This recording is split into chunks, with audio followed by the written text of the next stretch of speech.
내가 그 생물들을 보니 그 생물들 곁에 있는 땅 위에는 바퀴가 있는데 그 네 얼굴을 따라 하나씩 있고 그 바퀴의 모양과 그 구조는 황옥같이 보이는데 그 넷은 똑같은 모양을 가지고 있으며 그들의 모양과 구조는 바퀴 안에 바퀴가 있는 것 같으며 그들이 갈 때에는 사방으로 향한 대로 돌이키지 아니하고 가며 그 둘레는 높고 무서우며 그 네 둘레로 돌아가면서 눈이 가득하며 그 생물들이 갈 때 바퀴들도 그 곁에서 가고 그 생물들이 땅에서 들릴 때 바퀴들도 들려서 영이 어떤 쪽으로 가면 생물들도 영이 가려는 곳으로 가고 바퀴들도 그 곁에서 들리니 이는 생물의 영이 그 바퀴들 가운데에 있음이니라.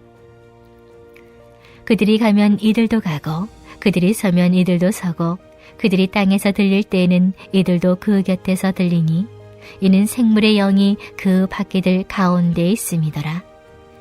그 생물의 머리 위에는 수정 같은 궁창의 형상이 있어 보기에 두려운데 그들의 머리 위에 펼쳐져 있고 그 궁창 밑에 생물들의 날개가 서로 향하여 펴 있는데 이 생물은 두 날개로 몸을 가렸고 저 생물도 두 날개로 몸을 가렸더라.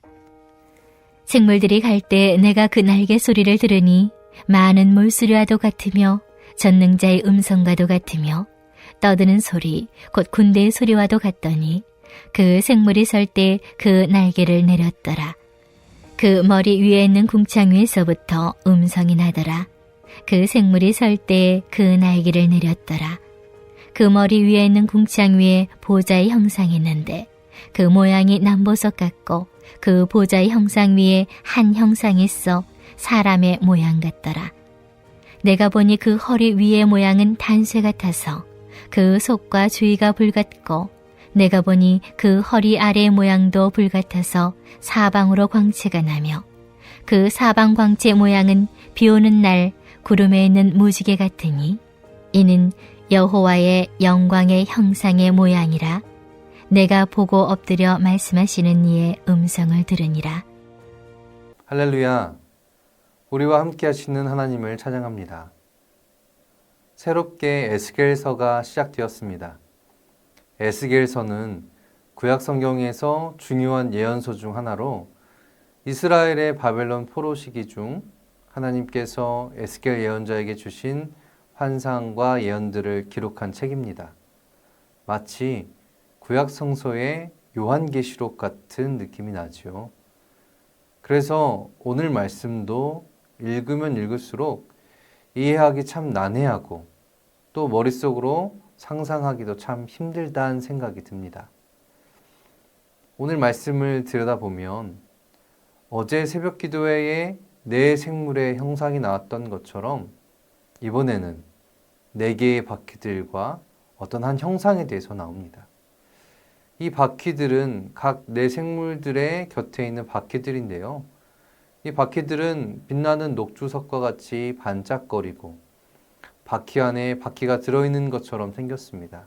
그러니까 큰 동그라미 안에 작은 동그라미가 들어있는 모양인 것 같습니다. 그리고 가장 충격적인 것은 바퀴에 눈들이 달려있다라고 성서는 말하는데요. 그러나 사람의 눈을 가리키는 것이 아니라 눈 모양의 보석을 가리키며 그로 인해 바퀴에서 녹주석, 황옥과 같은 빛이 난다라고 이해하는 것이 사실 적절해 보입니다. 아무튼 굉장히 크고 웅장하며 빛이 나는 아름다운 보석이면서도 또 한편으로는 그 크기가 압도될 만큼 크며 두려움을 주는 존재라는 것이 에스겔의 바퀴에 대한 환상이죠. 그리고 나서는 수정과 같이 맑고 투명한 궁창이 있고 이는 네 생물들의 머리 위에 펼쳐져 있다고 합니다. 이 궁창 밑에서 생물들은 날개를 펼치고 있다가 멈추었을 때는 날개를 내리는데요. 이미 앞선 9절에서 날개가 다 묘사되었지만 다시 23절에서 언급되는 이유가 있다면 날개가 만들어내는 소리를 묘사하고자 함입니다. 이 날개는 어떤 소리를 내냐면 많은 물소리와 같고 전능자의 음성과도 같으며 군대의 소리와도 같다고 하는데요. 명확히 어떤 소리인지는 알 수 없으나 크고 울림이 강하며 또 두려움을 주는 소리처럼 에스겔은 들었던 것 같습니다. 그리고 궁창 위에서도 이와 같은 소리가 나오는데 이 소리의 근원은 사람의 모양 같은 어떤 형상으로부터 나옵니다. 이 목소리가 들리면 내 생물은 날개를 접고 그 소리에 반응하는데요. 곧 이 내생물과 바퀴는 사람의 형상의 지시에 따른 것처럼 보입니다. 이 사람의 모양을 한 형상은 어떤 존재일까요? 허리 위아래로 광채가 흘러나오는 이 존재는 일반적인 사람은 아닐 것입니다. 에스겔 예언자는 자신이 본 것을 설명하기 위해 비교 대상을 언급하는데요. 사람의 형상에서 나와 사방으로 비치는 광채를 비 오는 날 구름에 있는 무지개와 비교합니다. 아마도 다양한 빛을 내고 있기 때문일 것인데 에스겔은 그 광채를 무지개의 비교에 묘사한 후 하나님의 영광의 형상의 모양이라는 설명을 덧붙입니다. 즉 사람의 모양에 담긴 여호와의 영광을 뜻하는 것이지요. 에스겔은 이방인의 땅 그발 강가에서 여호와의 임재를 경험한 것이었습니다. 그렇다면 왜 에스겔은 이러한 환상을 본 것일까요? 하나님의 영광, 그것은 찬란한 햇빛과도 같은 것이겠지만 전쟁으로 인해 이스라엘의 재앙이 닥쳐버린 지금 상황에서 하나님의 영광이란 자신들의 적군 바벨론에게 두려움을 주고 무서워 떨게 해야 할 존재여야 할 것입니다. 그렇다면 그 하나님의 영광이란 구름 사이를 뚫고 내려오는 빛, 그런 형상이 아니라 감히 인간이 도전할 수도 이겨낼 수도 없는 강력한 힘의 권위를 가진 존재여야 할 것인데요. 바로 그것이 내 생물의 모습이며 내 바퀴의 모습입니다. 그리고 그것들을 다스리는 한 존재로 에스겔 예언자에게 보여진 것일 것입니다. 인간은 자신이 경험한 한계 내에서 생각하고 상상할 수 있습니다. 이를 벗어난다면 귀괴할 뿐 사실 두려움의 대상은 아닐 것입니다. 우주의 어떤 미지의 존재를 마주하는 것보다 내 앞에 놓인 사자 한 마리가 훨씬 무서운 것처럼 말이죠. 마찬가지입니다. 바벨론에게 무서운 것은 그들이 알 수도 없었고 생각해 본 적도 없는 어떤 한 나라의 미지의 신, 여호와 하나님이 아니라 앞쪽은 사람의 얼굴을 하고 있지만 오른쪽은 사자의 얼굴, 왼쪽은 황소의 얼굴, 뒤쪽은 독수리의 얼굴을 가진 네 생물과 쳐다보기만 해도 압도되며 깔려 죽는 것을 상상하게 하여 두려움을 갖게 하는 그 거대한 네 바퀴들, 그리고 그 모든 것을 운행하시는 한 사람의 모양을 띤 한 존재가 그들에게는 훨씬 두려움을 줄 수 있는 임팩트가 있었을 것입니다. 하지만 중요한 것은 적국을 무섭게 하려고 에스겔 예언자는 이러한 환상을 본 게 아닐 것입니다. 하나님의 영광을 드러내는 이러한 것들로 바벨론의 두 손 두 발 들게 하고자 하나님은 에스겔에게 이러한 환상을 보이신 게 아닐 거란 이야기입니다. 그렇다면 왜 보이셨을까요? 하나님은 바벨론에게 집중하지 않으십니다. 하나님은 환난과 고난에 처한 당신의 사랑하는 백성들에게 집중하는 분이십니다.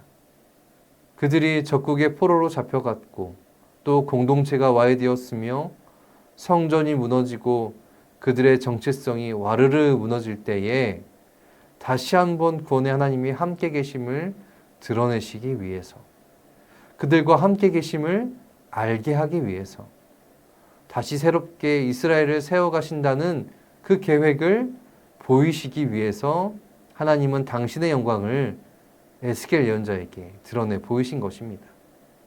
곧 잘 이해도 안 되고 또 상상하기도 힘든 에스겔서 1장의 환상의 이야기는 단순히 하나님의 영광을 표현하는 것도, 적국에게 두려움을 주게 하는 것도 그런 것들이 아니라 만물을 창조하시고 운행하시며 여전히 이끌고 계시는 그 하나님이 비록 우리에게 어떠한 환난과 어려움이 찾아와 우리가 넘어지고 애다르며 슬피 울고 일어설 수 없는 상황일지라도 우리와 함께 계시고 우리를 위로하시며 우리를 통해 다시 이 땅을 회복시키시겠다는 거룩한 뜻을 보이시는 것에 있음을 우리는 바로 이 1장을 통해 깨달아야 하겠습니다.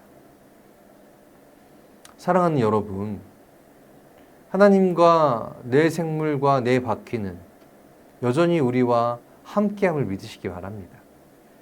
인간이 가장 두려워하는 강력한 힘의 존재들과 또 어느 것이든 운행하시는 하나님의 전능함을 드러내는 오늘 에스겔 1장의 말씀은 이 전쟁과 같은 세상 속에 우리와 함께 하시고 우리를 지키시는 하나님께로부터 오는 위로의 말씀입니다.